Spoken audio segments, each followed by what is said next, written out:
Salut, c'est Chevalier Shaka. Laissez-moi vous narrer mon amour pour le tout premier manga que j'ai acheté, Dragon Quest Dai no Daibuken, traduit généralement par Dragon Quest la quête de Dai, ou, pour les plus anciens, qu'on a découvert sous le nom de Fly. Manga débuté en 1989, scénarisé par Riku Sanjo et dessiné par Koji Inada, et qui finira sa quête en 1996 après 37 volumes, ayant fait les beaux jours du Weekly Shonen Jump avec plus de 47 millions de tomes écoulés.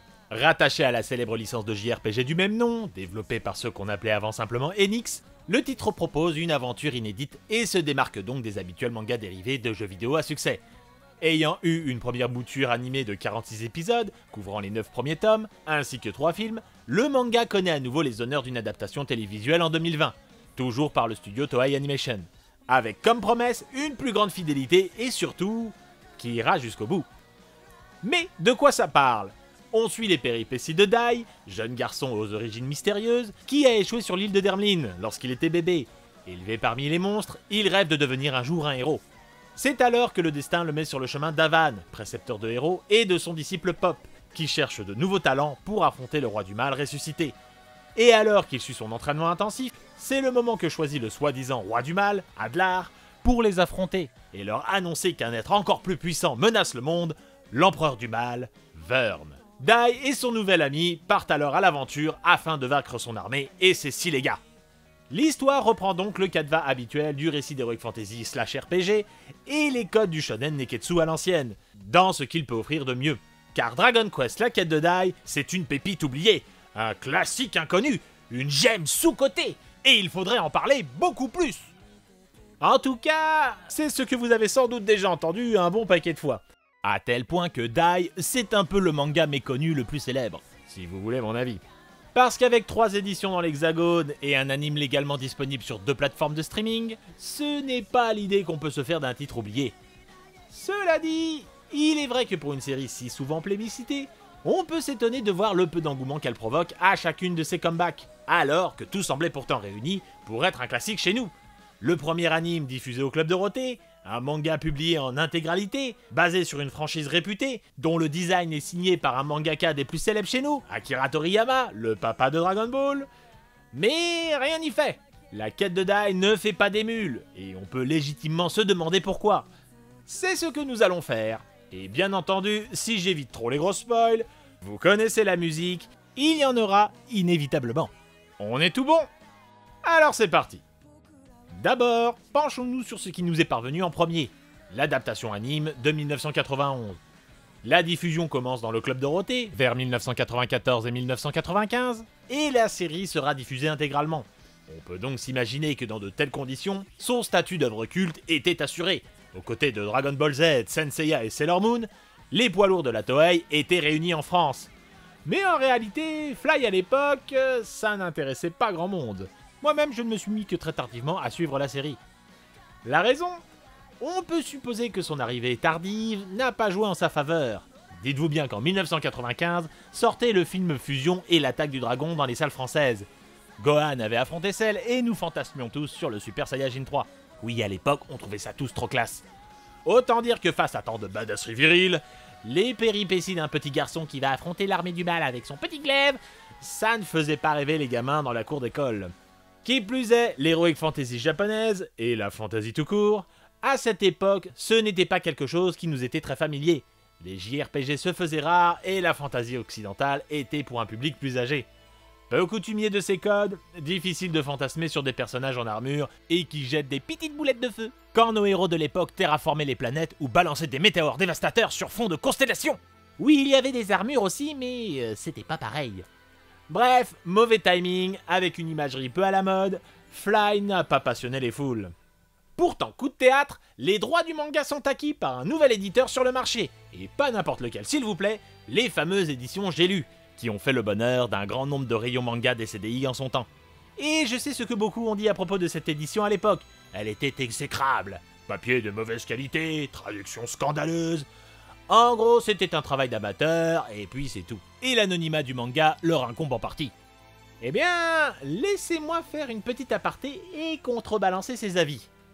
Déjà, le manga s'était plutôt bien vendu à l'époque. Avec une moyenne de 30 000 exemplaires par tome, On est sur des chiffres qui donneraient envie à pas mal d'éditeurs aujourd'hui. Et surtout, beaucoup oublient quelques éléments qui ne sont pas anodins dans l'équation. D'abord le tarif, le manga a débarqué chez nous au prix de 25 francs, ce qui ferait aujourd'hui, en prenant compte de l'inflation, quelque chose comme 4,50 €. On est donc dans un manga low cost, donc très accessible financièrement. Forcément, il fallait bien que cela se paye quelque part.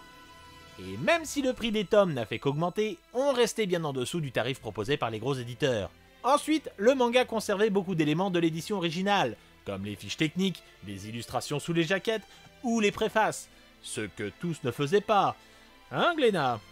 Mais surtout, c'était l'un des premiers éditeurs plus traditionnels à proposer un sens de lecture japonais, ce qui n'était pas la norme.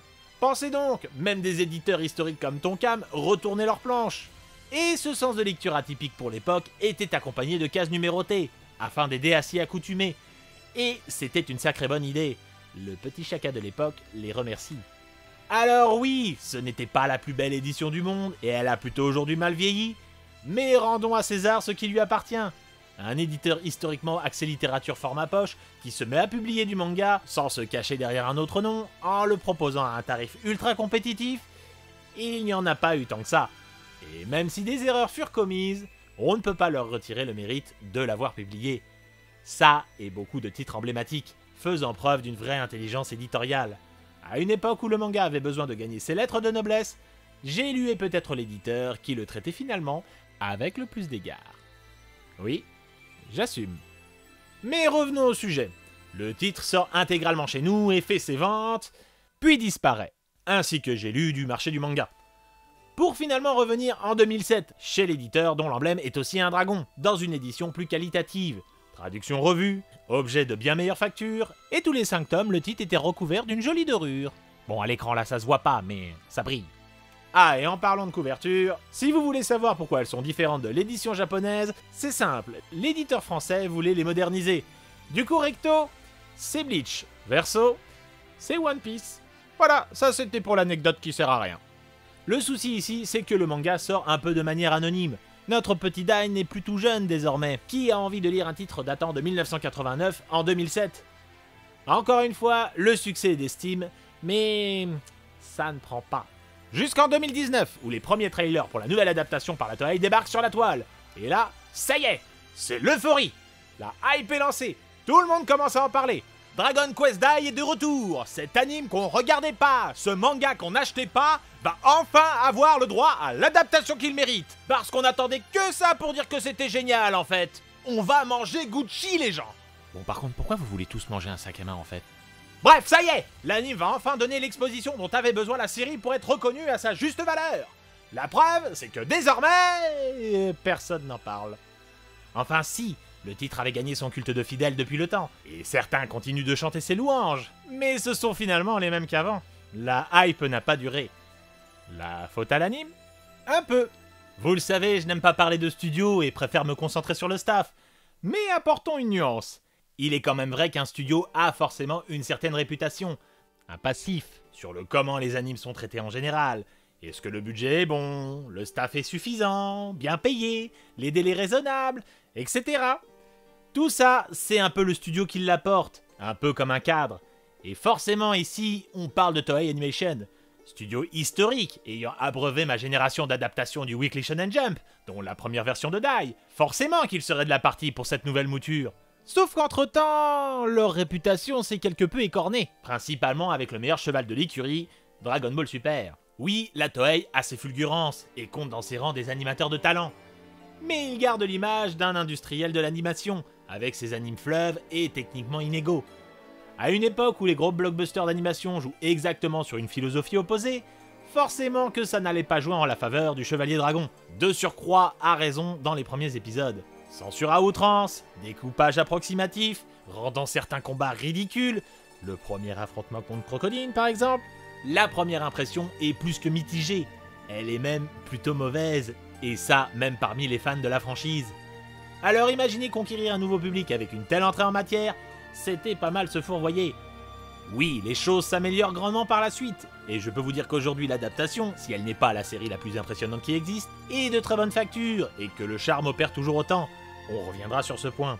Sauf qu'on l'a déjà abordé plus d'une fois. À une époque où la production est saturée, les animes ont très peu de temps pour convaincre.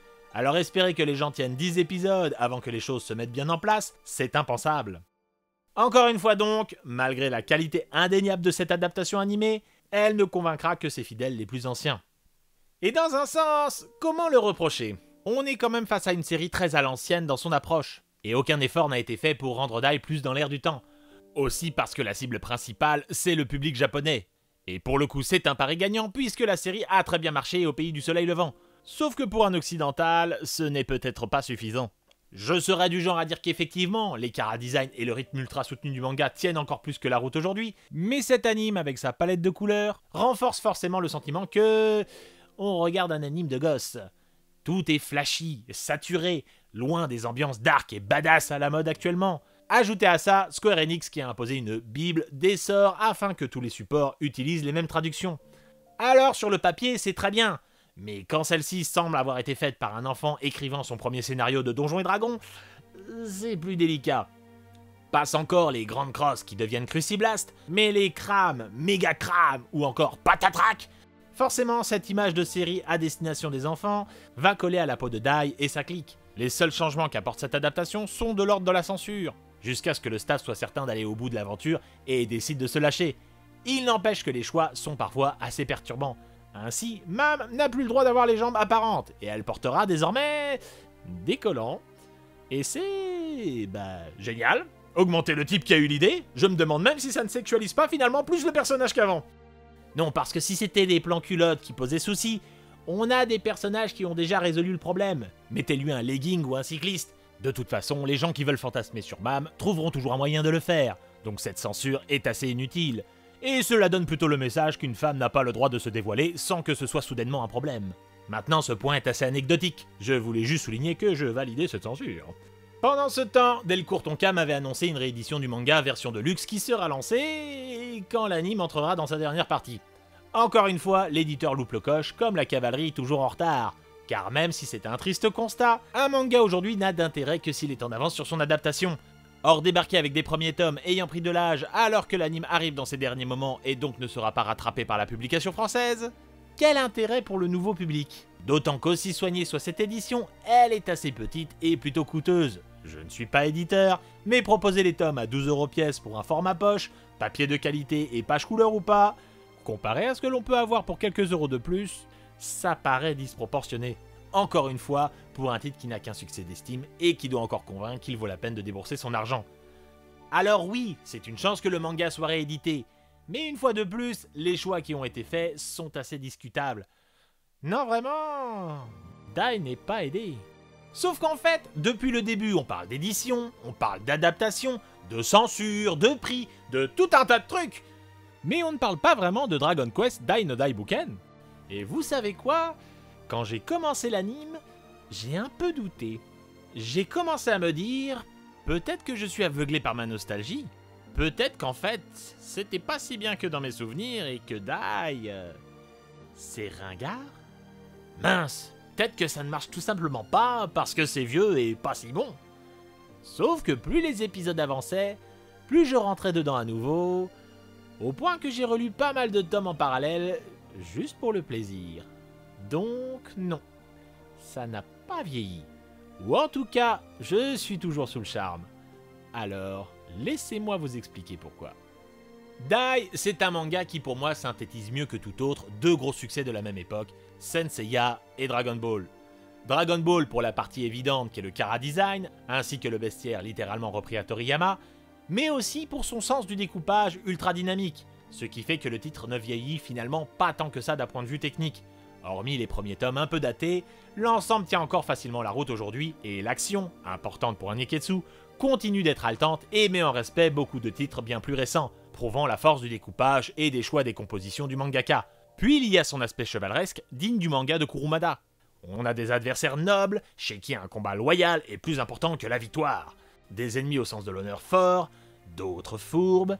Bref, on trouve de tout, comme dans Saint Seiya, la raideur du dessin en moins.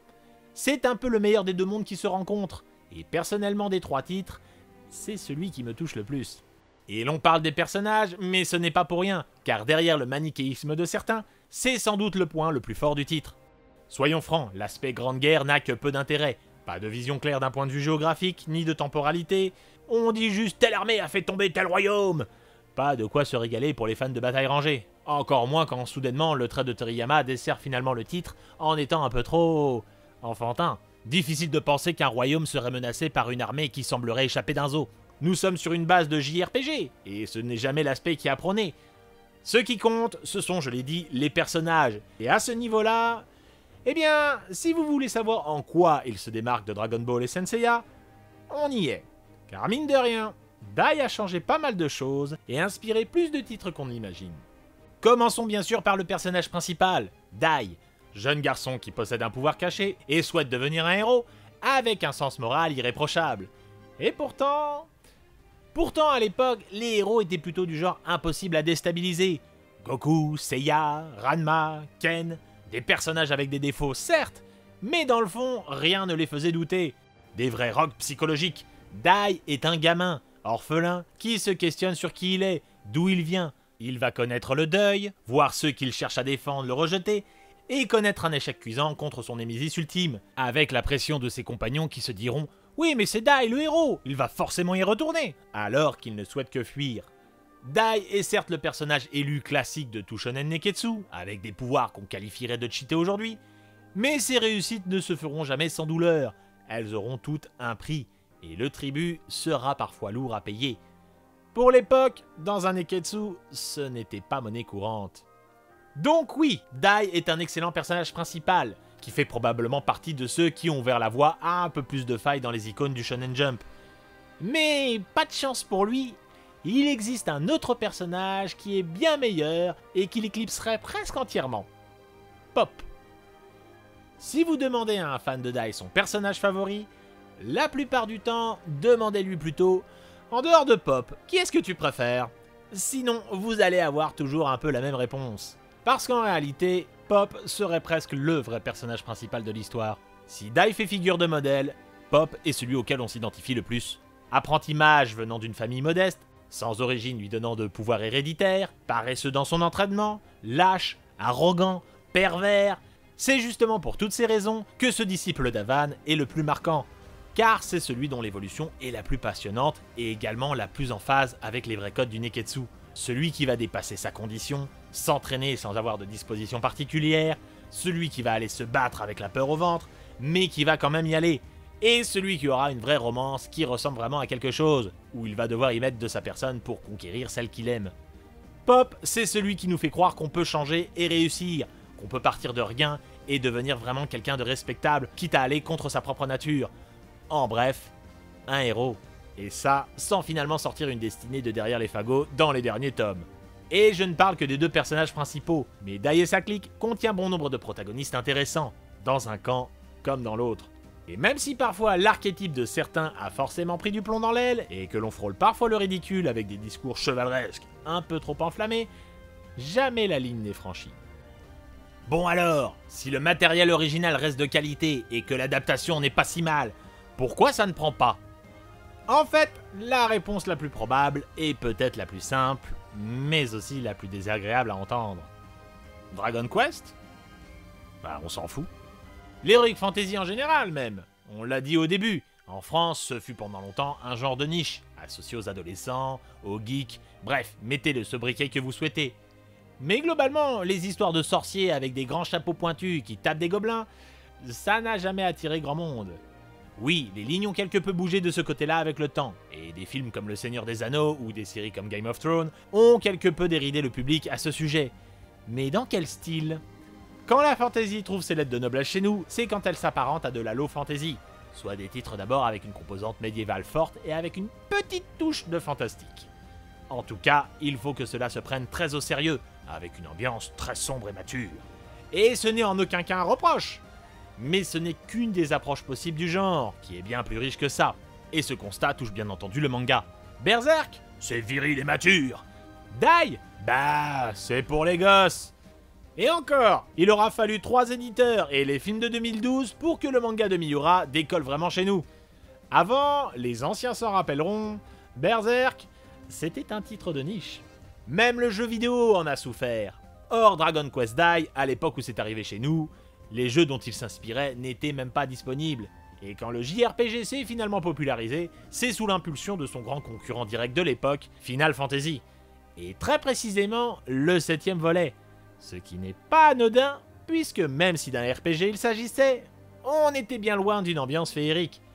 Ainsi, quand Dragon Quest VIII a finalement pointé le bout de son nez chez nous, il apparaissait comme bien moins sérieux, et hormis un succès d'estime, la franchise ne nous a jamais touchés en masse. Même Final Fantasy en est la parfaite démonstration. Les plus fervents amoureux de la saga vous diront que Final Fantasy IX est un formidable retour aux sources, avec son ambiance directement héritée des premiers opus, mais qui sera l'un des épisodes les moins bien vendus, au même niveau que des suites parfaitement mercantiles telles que Final Fantasy X-2. Bah oui, les persos c'est des gamins, nous on veut des trucs sombres et adultes. Faut-il encore définir adulte? En clair, l'Heroic Fantasy et le JRPG, ce n'est pas le genre le plus fédérateur chez nous, et la franchise Dragon Quest ne nous parle finalement que très peu. Avec ses univers ultra colorés et son bestiaire rigolo, on ne l'a finalement jamais vraiment prise au sérieux, avant même d'avoir quelconque considération pour le gameplay ou la narration. Pour tout ça, je pense qu'en fait, Dai no Daibuken est condamné à rester une œuvre respectée, mais qui ne deviendra jamais un grand succès dans l'Hexagone. Trop tard, trop éloigné de ce qui nous plaît, tant pis. Sauf qu'en vérité... Et alors ? Même si Dai et sa clique ne brillera sans doute jamais comme il le fait dans son pays d'origine, le titre reste traité avec égard chez nous. On l'a dit, mais 3 fois édité, un anime en simulcast, dans le fond, peu importe que ce ne soit pas le succès que certains lui souhaitent. Car je le répète, depuis quand le succès est une preuve de qualité? L'important n'est-il finalement pas qu'on puisse encore en profiter aujourd'hui sans avoir à emprunter des chemins pas forcément légaux? Moi, ça me va très bien. Ceux qui tenteront l'expérience découvriront une œuvre qui saura les tenir en haleine de la première à la dernière page, ou même du premier au dernier épisode.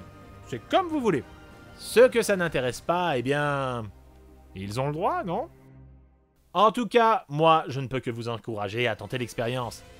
Vivez la quête de Dai, laissez-vous prendre par l'aventure, car derrière ces airs enfantins, il s'agit sans doute d'un des mangas d'Heroic Fantasy les plus marquants de son époque.